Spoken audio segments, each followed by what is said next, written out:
some heaviness in the day. You try to, we tell ourselves like, don't get glued to your phone and the news because you have to digest that. And then sometimes you can't help it. There's something going on that's so troubling that you're stuck in your tracks for a moment about, something that's going on, like, this shooting that happened in Texas in this elementary school. And, it's very challenging. It's challenging on every level when any kind of murder happens like this, but certainly when kids are involved. And, we just really have to ask ourselves, what do we really believe? How can we really see things?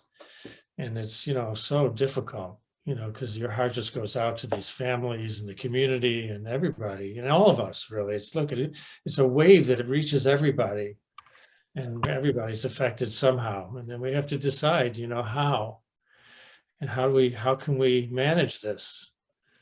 And it's always hard. Doesn't matter. Like you say, oh, I'm on a spiritual path, and then you have, a day like yesterday and you just think like, what's even possible? It looks all the same. It's just human beings just doing the same thing over and over again. Mm-hmm. And, but, at the same time, we have access to another perspective Mm-hmm. that, among other things, tells us that, in the midst of terrible tragedy, because of yin and yang, something amazingly good could arise. And that happens all the time. People who live through terrible circumstances transform themselves and become messengers of peace and love. We don't know. We don't know exactly how this will all affect everybody, but it requires everyone, I think, to open. You have to do the inner work and see how we can create a more peaceful heart in the end, because the people who are involved, we know that somebody who does something like this is profoundly unbalanced, and we're always talking about balance, and if you get unbalanced enough for long enough, you can create circumstances internally for all kinds of awfulness.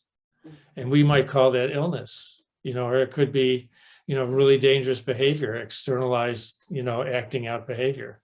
It's all back to, being unbalanced. And, what are the conditions that are required in order to create more balance? So it's a deep question how to do that as a society and as a community, as a family, and then as a person. How, as a person, can I look to create conditions for more balance, so that these kinds of things don't create, within me, this tsunami of reactions, and you're chasing your reactions all the time instead of being, more open and more peaceful. Mm-hmm. Right. Not easy. It's not easy. And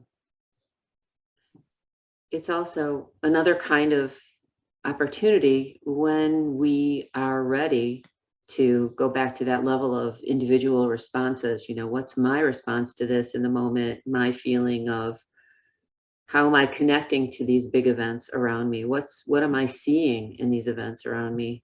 Yeah. And what does that tell me about how I can discover my own balance and my own love and keep that sense of peace, so that I am able to go out in the world and to be balanced and to stay functioning and to, without having to suffer a tragedy, be a messenger of love and remind, a reminder that there's still good in the world, even in the face of everything that's going on. It's the goodness, it's the compassion, that's the part that really keeps the world spinning toward life going on. And so from an energetic perspective, you can look at a situation like a tragedy of a mass shooting like that, and you're going to respond emotionally because we're human beings. And so that emotional response is going to tell you something about your inner functioning and where your balance is and where it might be off. Some people are responding to the news with great sadness, others with anger, and others with terrible fear. And all of those emotions we know resonate with different of our internal organ functions. And if That's right. you want to turn a little bit of love on ourselves in this moment, those of you who are familiar with the 5-element framework can certainly go pick up that 5-element chart and see where your response is telling you something about your own healing path and possibility.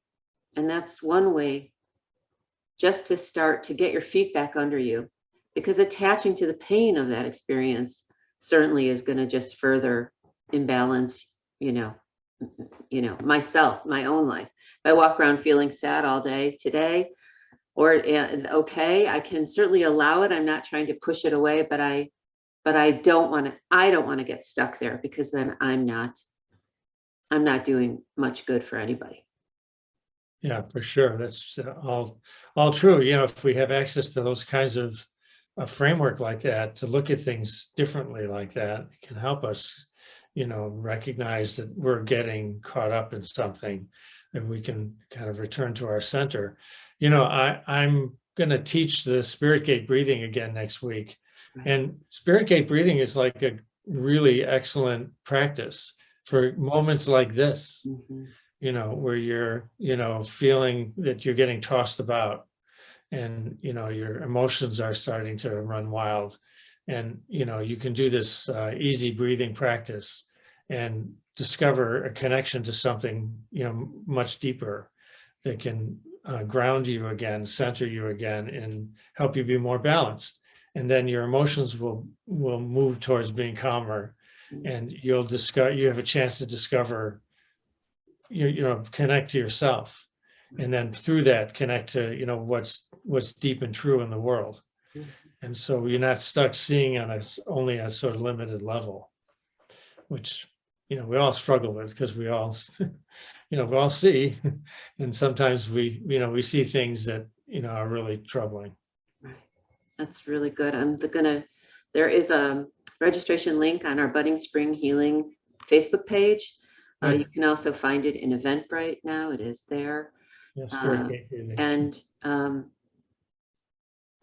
I just want to reiterate before we go, because we have to go, that the point of Spirit Gate breathing and all of our Qigong practices is to connect us to that feeling, is to connect us to what is bigger than ourselves. But it's not to also deny whatever we're feeling.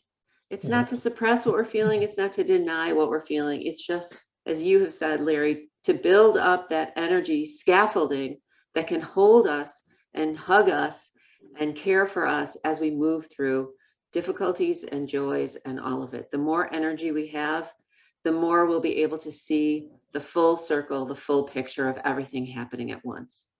And that's a good thing. That makes everything a lot easier. Yeah, it's true. I think we can do it. We can do this. Yeah. So it's like, we have to decide that, we want to, and it's important. Right.